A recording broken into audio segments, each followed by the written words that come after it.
recapping an expletive week 9 in 5 minutes right now on FFT in 5. Yeah, it was weird. It was just a weird week. The Bills lost to the Jaguars. That was weird.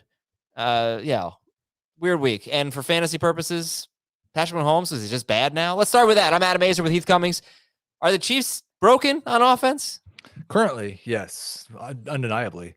I don't think it's permanent, though. I think it probably gets better at some point. I don't know when it is, and I'm going to keep starting them every week until it happens.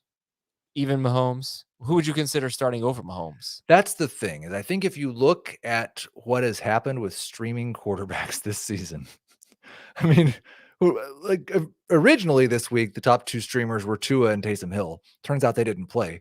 So this morning, the top 2 streamers were Tyrod Taylor and Daniel Jones. I think they combined for 5 fantasy points. And that's happened multiple times this season. So I'm not starting any streamers over Patrick Mahomes.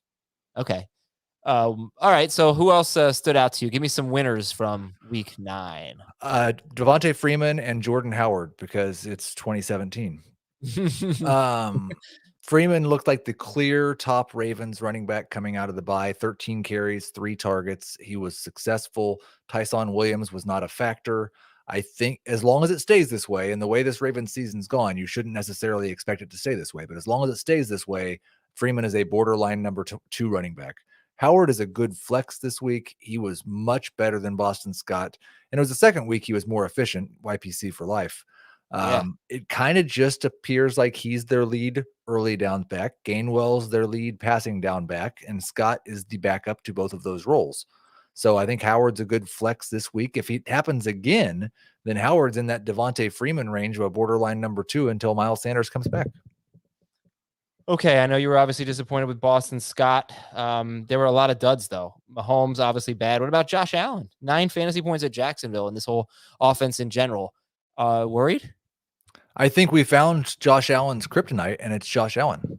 That guy was all over the place in this game. Sacked him, intercepted him, picked up his fumble. It was a weird game. Jacksonville did a little bit of what teams have been doing to the Chiefs.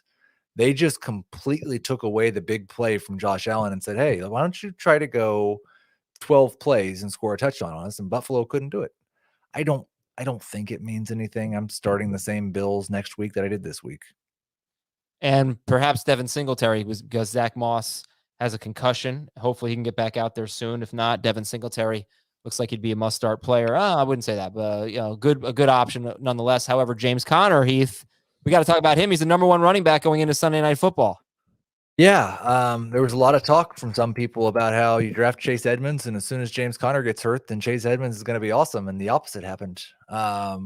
This was disappointing if you started Edmonds, but I think as long as Edmonds is out, Conner is a true must-start top 15-ish running back. What do you think about DJ Moore? Is he a true must-start wide receiver? It's been 5 pretty discouraging games in a row. And at 2 of those games, he had 73 yards, but he hasn't scored. And in this game, 32 yards for DJ Moore. Is he a must-start?